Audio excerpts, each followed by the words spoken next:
Baik, Assalamualaikum, salam sejahtera, salam GBN, salam Malaysia, salam kuasa ketiga. Jika audio jelas, tolong maklumkan kepada saya, ia membantu siarannya.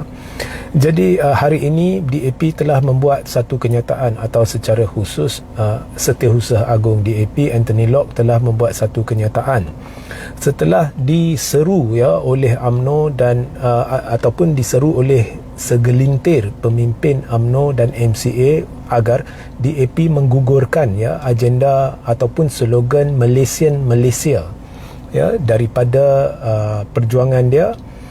DAP menjawab bahawa slogan Malaysian Malaysia yang dibawa oleh parti itu sejak penubuhannya tidak akan digugurkan. Malah Anthony Loke memberitahu bahawa sudah ada persetujuan oleh Zaid Hamidi bahawa tidak akan ada campur tangan di mana pihak UMNO tidak akan minta DAP ubah perkara-perkara yang berkait dengan perlembagaan DAP, dan begitu juga DAP tidak akan minta UMNO untuk mengubah perkara-perkara berkait dengan perlembagaan UMNO dan sebagainya. So, apa maksud kenyataan ini? Maksud kenyataan ini, saya awal-awal beritahu anda bahawa penyokong UMNO telah ditipu hidup-hidup. Kononnya DAP sudah berubah. Dahlah selepas PRU 15 penyokong UMNO dikencing. Kononnya tidak akan kerjasama dengan DAP. Kemudian Zaid menggunakan alasan titah agung untuk menghalalkan kerjasama dengan DAP. Dan di situ saya nak jelaskan tentang mana penipuannya. Pertama sekali, titah agung tu bukannya spesifik UMNO kerjasama dengan Pakatan Harapan atau DAP. Itu tidak betul. Kedua, Agung boleh memberi pendapat yang boleh diklasifikasi sebagai titah berkait hal politik, tetapi semestinya tidak perlu dituruti perkara itu. Ini hakikat, ini perlembagaan, kerana ianya bukannya melibatkan perkara-perkara berkait dengan penubuhan kerajaan maupun pelantikan Perdana Menteri seperti yang termaktub dalam Perlembagaan Persekutuan. Maknanya ia pendapat, titah pendapat. Ketiga, mereka cuba membohongi bahawa kerjasama dengan DAP adalah atas titah agung, walhal sebenarnya sudah dibongkarkan bahawa mereka sebenarnya sudah merancang jajaran ini sejak sebelum PRU 15. Malah ada pertemuan di mana sudah dirancang DAP kerjasama dengan UMNO. Maka dengan itu, sumpah Allah demi Allah oleh Zahid itu sekadar pembohongan oleh Zahid kepada penyokong dia. So hari ini Anthony Loke kata mereka tidak akan gugurkan agenda Malaysia. Agenda Malaysia ni bagi khususnya golongan muda, anda perlu tahu agenda ni sebenarnya dibawa pada zaman Singapura masuk sebahagian daripada Malaysia. So Singapura bila dia masuk sebahagian daripada Malaysia, parti yang mentadbir di Singapura adalah PAP, People's Action Party. Parti itu perlembagaan dia dan perjuangan dia mirip DAP yang ada sekarang, dan ketua dia yang juga merupakan Perdana Menteri Singapura yang paling lama iaitu Lee Kuan Yew, dia memarakkan slogan Malaysian Malaysia. Jadi walaupun Lee Kuan Yew tidak secara terbuka mempersoalkan hak istimewa orang Melayu dan sebagainya, tetapi dia mengkritik secara terbuka pemberian hak istimewa itu, khususnya dalam pendidikan, sistem kota, pekerjaan dan sebagainya. Maka secara tidak langsung beliau menentang pemberian hak istimewa itu, dan beliau berpendapat bahawa Malaysia ini adalah bagi rakyat Malaysia. Jadi dia bukan berasaskan kaum, dia bukan berasaskan agama, tetapi ianya berasaskan kewarganegaraan. Nah, ini sebenarnya satu masalah dari sudut asas pembentukan Malaysia di tanah Melayu. So pertama sekali anda perlu faham, ini tanah Melayu. Tanah Melayu menerusi Suruhanjaya Red, British cuba memberi hak sama rata kepada semua kaum, cuba memberi hak sama rata tidak kira kaum atau agama, ya, tetapi rundingan dilakukan dengan orang Melayu kerana British sendiri mengaku atau faham bahawa ini tanah Melayu. Mereka iktiraf ini tanah Melayu sejak kedatangan mereka. Malah bila British datang, British telah melihat dan mengiktiraf bahawa sudah wujud Kesultanan Pentadbiran Melayu, dan apabila British datang, mereka berunding secara rasmi dengan Sultan-Sultan Melayu. Jadi mereka mengiktiraf ini tanah Melayu.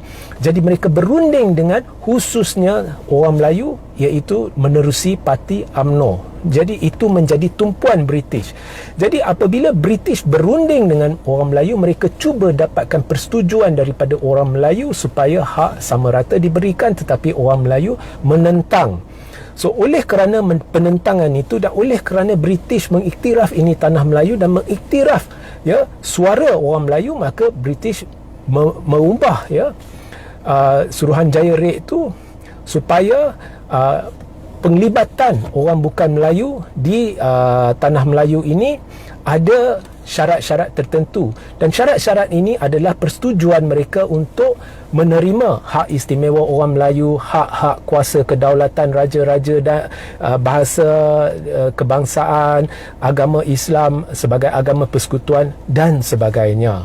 So itu menjadi syarat, dan ini terkandung dalam perkara-perkara dan akhirnya menjadi sebahagian daripada peruntukan perlembagaan persekutuan.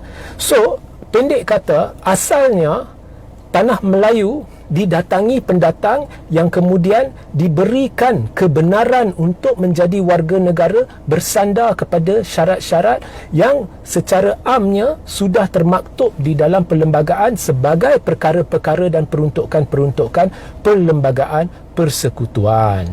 So tanah Melayu ini akhirnya kita perlu faham struktur itu. Jadi kita perlu faham peranan orang Melayu dalam sejarah pemilikan, penubuhan dan pentadbiran tanah Melayu. Ya, tetapi Malaysia dia dilihat tidak mengiktiraf semua itu. Dia hanya mengiktiraf apa yang berlaku selepas merdeka, dan dia kata semuanya warga negara, dan oleh itu kalau kita lihat asas prinsip Malaysia, ia lebih kepada sama rata. Ia tidak mengiktiraf, walaupun dia tak sebut, tetapi kalau anda lihat asas, kalau anda lihat prinsip-prinsip asas Malaysia, dia tidak lagi rujuk kepada kaum, dia tidak lagi rujuk kepada agama. Ianya anda Malaysian, jadi anda ada hak-hak sebagai rakyat Malaysia, sebab ini Malaysia untuk seluruh warga Malaysian.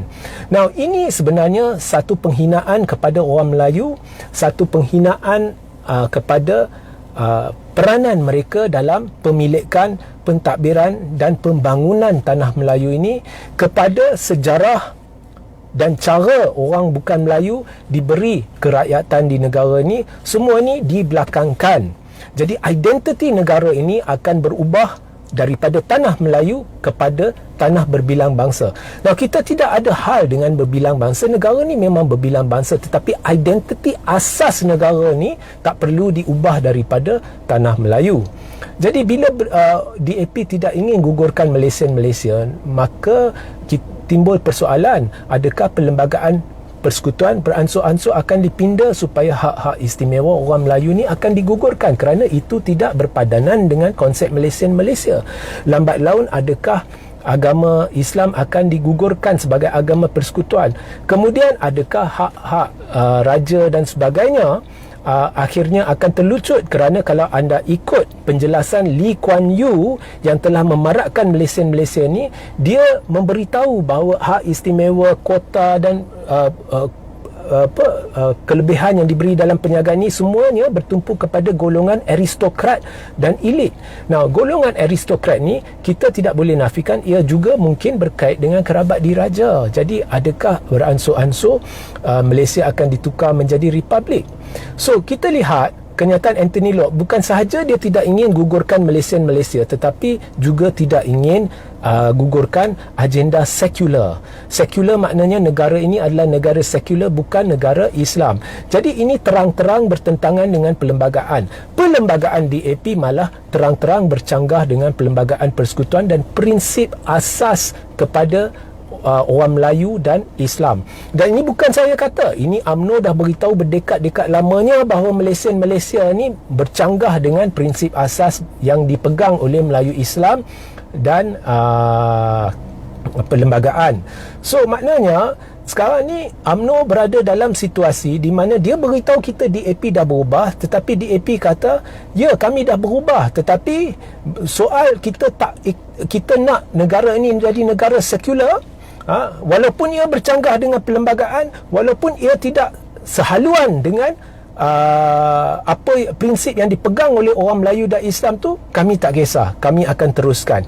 Jadi bagaimana UMNO boleh tidur sebantal dengan parti sebegini? Bagaimana UMNO boleh minta orang Melayu sokong DAP yang terang-terang memegang satu agenda, memegang satu kepercayaan yang akhirnya akan membawa keburukan kepada orang Melayu, akhirnya akan menyebabkan peranan orang Melayu dalam pemilikan, pembangunan dan sebagainya di negara ni, di tanah Melayu ini beransur-ansur akan dilupakan, malah hak mereka akan terlucut, ya, di mana hak istimewa mereka terlucut kerana semuanya dianggap sama rata, ya.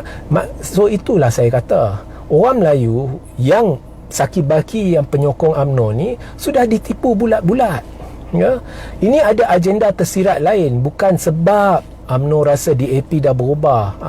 Ini agenda Zahid. Sebab kalau kita lihat perjuangan UMNO yang terlibat dalam perjanjian rundingan-rundingan bersama British dari dulu, UMNO lah yang menitik beratkan semua ni dulu. Tapi bila mai Zahid, bila mai orang-orang berkepentingan ini, semua yang UMNO, orang-orang terdahulu dalam UMNO lakukan, semuanya dijadikan dalca. Sekarang ni apa yang UMNO sedang perjuangkan ialah agar anda menyokong satu parti yang melakukan perkara-perkara yang betul-betul bertentangan dengan apa yang diperjuangkan oleh UMNO sejak merdeka demi orang Melayu. Maka orang Melayu sedang ditipu oleh UMNO. Jadi adakah anda akan masih teruskan menyokong UMNO? Sehingga kita berjumpa di lain masa. Assalamualaikum, salam sejahtera, salam GBN, salam Malaysia, salam kuasa ketiga.